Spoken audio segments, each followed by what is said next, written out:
गैरव्यवहारामुळे गाजलेल्या पुण्यातील शिक्षण प्रसारक मंडळींच्या कारभाराचे लेखापरीक्षण होणार आहे। संस्थेची विशेष सर्वसाधारण सभा तब्बल 8 वर्षांनी पार पडली, त्यात हा निर्णय घेण्यात आला। इतरही काही महत्त्वाचे निर्णय या विशेष सर्वसाधारण सभेत घेण्यात आले। शिक्षण प्रसारक मंडळीचा सर्व गैरव्यवहार झी 24 तासने उघड केला होता। त्यानंतर भ्रष्टाचाराचा आरोप असलेलं संस्थेचं विश्वस्त मंडळ बरखास्त झालं होतं। आता नवीन विश्वस्त मंडळाने हा निर्णय घेतलाय। याबाबत संस्थेचे अध्यक्ष एस.के. जैन यांच्याशी केलेली ही बातचीत।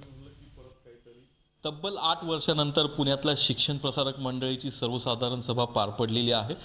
शिक्षण प्रसारक मंडळीचे अध्यक्ष एस.के. जैन सर आपल्याबरोबर आहेत। त्यांच्याकडनं जाणून घेऊयात या 8 वर्षांनी झालेल्या या सर्वसाधारण सभेमध्ये काय महत्त्वाचे निर्णय झालेले आहेत। निवडणूक झाल्यानंतरच मी सूचित केलं होतं की लवकरात लवकर संस्थेची जनरल बॉडी घेता येईल। मात्र एका बाजूला हिशोब तयार नव्हते, ऑडिटर नाही, आणि दुसऱ्या बाजूला जनरल बॉडी नाही म्हणून ऑडिटर नाही। अशा परिस्थितीमध्ये मार काढण्यासाठी स्पेशल जनरल बॉडी म्हणजे आपण खास सभा बोलवली व त्याच्यामध्ये आपण स्टॅच्युटरी ऑडिटर्स अपॉइंट केले।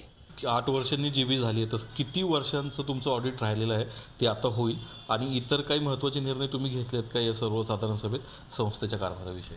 स्टॅच्युटरी ऑडिटरचं 8 वर्षामध्ये ऑडिट झालेलं नव्हतं।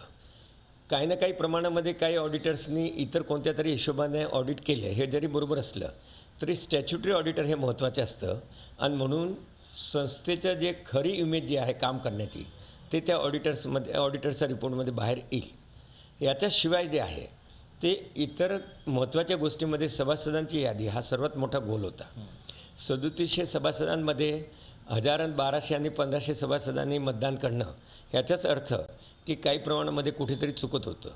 तेव्हा सभासदाची यादी दुरुस्त करण्यासाठी आम्ही महत्त्वाचं पाऊल उचललं आहे। धन्यवाद सर। शिक्षण प्रसारक मंडळीतला कारभार पारदर्शी करणं आणि संस्थेला पुन्हा तिचं गतवैभव मिळवून देणं हाच नव्या विश्वस्त मंडळाचा प्रयत्न दिसतोय।